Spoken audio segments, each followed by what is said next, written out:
لو الحظ كان عندك واحكام القدر واقفه ضدك وفجاه لقيت نفسك قاعد في وسط قعده ستات، ودي الاعداد بتاعت الناس الطيبين زي امك وخالتك وعمتك، بس طنط سماح جارتكو وعواطف مرات البواب بصراحه ما اضمنهمش.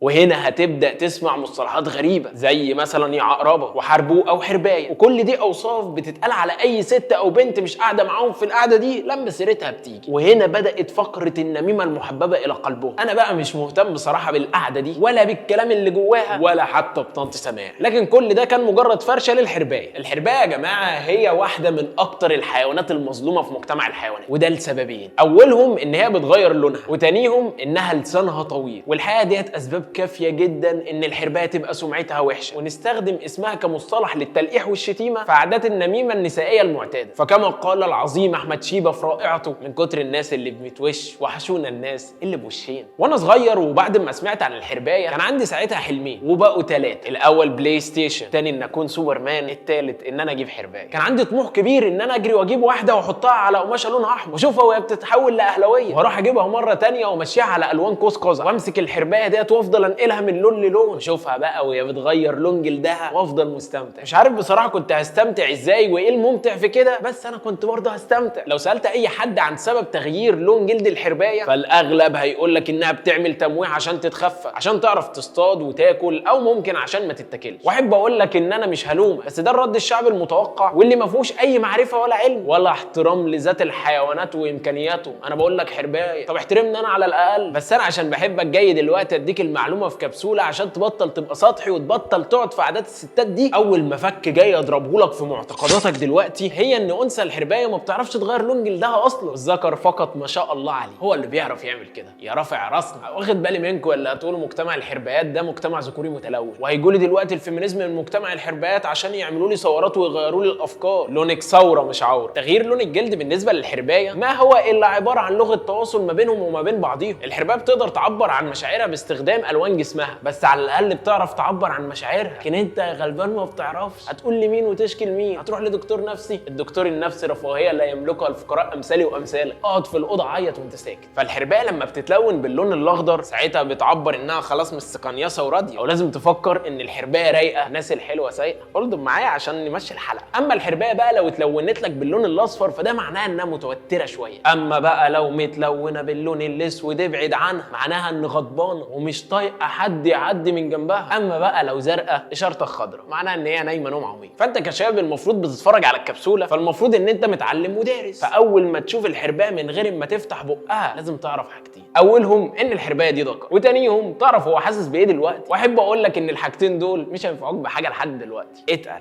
نخش على السبب التاني بقى اللي بتغير الحربايه لونها علشان، والسبب ده مش هيسعدك خالص لان هو الهرمونات. لان الهرمونات مش بتنكد علينا بس احنا كبشر، لا ده وصلت للحربايات. لان الحربايات وقت فتره التزاوج بتبدا تغير لونها عشان تجذب شريك الحياه. يعني عارف مثلا لما تطلع تقعد في بنزينه تشيل اوت في الشيخ زايد، اول ما بتوصل البنزينه بتلاقي كل ذكر جاي يقلب نور بعربيته، مش بعيد تلاقيه عمال يضرب امبليهات، ما هو عايز يجذب انتباه الانثى اللي جوه في البنزينه. هو نفس التكنيك بالظبط، بس الحربايه ما عندهاش بنزينه. اصل هرمون التستوستيرون لما بيزيد في جسد الحربايه بيبدا الذكر يلون نفسه بالاصفر والبرتقاني والاحمر، وده عشان يعرف يجذب انتباه الحرابيق اللي حواليه. نفس كونسبت تقليب النور في البنزينه بس مع اختلاف الفوانيس. ولكن جذب انتباه شريك الحياه للتزاوج مش بالسهوله اللي انت متخيلها، ولان كل ذكر جاي في فوانيسه وعمال يقلب نور بيدخلوا مع بعض في معارك، واللي بيكسب فيها هو اللي بيفول بنزين. الذكر اللي بيخسر المعركه بيلون نفسه باللون البني او الرمادي، وده تعبيرا عن الاستسلام وانه لا يمكن يخسر حياته عشان حرمه، بس بيبقى لسه عنده امل في الفورمه.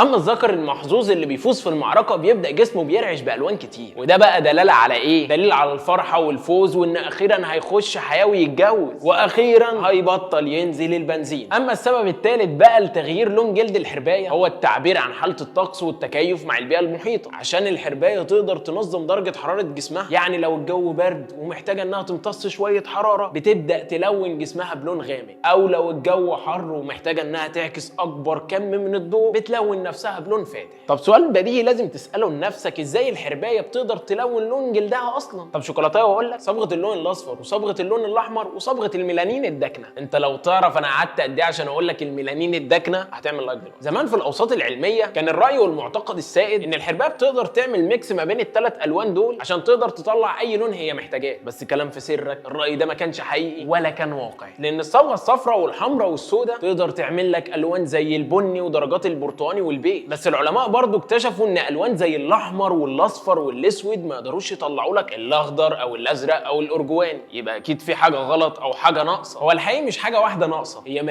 ملايين البلورات الصغيره جدا، حجم الواحده منهم تقريبا 130 نانومتر. البلورات ديت وظيفتها الوحيده ان هي بتعكس الضوء الساقط عليها، فلما الضوء بيسقط على البلورات ديت بيحصل له عمليه بعتره، والبلورات دي بتقدر تمتص الوان معينه من الضوء، وبرضه بتقدر تعكس الوان تانية على حسب مزاج الحربايه. لو المسافات اللي بين البلورات ديت قليله بتبدا تعكس موجات الضوء اللي هي طولها الموجي قصير زي اللون الازرق مثلا، بس المسافات اللي بين البلورات ديت لو كانت كبيره بتبدا تعكس موجات الضوء اللي طولها الموجي طويل زي اللون الاحمر. يعني لو انا دلوقتي حربايه وعايز الون لون جلدي باللون الاخضر هعمل ايه؟ هقول اول حاجه لازم تعملها انك تقلل المسافه الموجوده ما بين البلورات اللي في خلايا جسمك السفليه لاقصى درجه، فلما الضوء يسقط عليها هيتم امتصاصه ومش هينعكس منه الا الضوء الازرق بس. الضوء الازرق ده بقى لما بينعكس ويطلع لفوق اول حاجه هيقابلها في طريقه هي الخلايا الصبغيه اللي لونها اصفر. والمعادله التاريخيه اللي كلنا خدناها في اولى ابتدائي في حصه الرسم كانت بتقول لك ايه؟ ان ازرق زائد اصفر هيساوي ايه؟ اخضر يا محترم. وبالطريقه ديت بتقدر الحربايه انها تجيب اي لون هي عايزاه بدون ما تنزل تلف على كل المحلات او تخمس في البنزينه او تقعد وسط عادات النميمه اللي بتحشر نفسك فيها يا متلون يا عديم التوجه. سلام عليكم.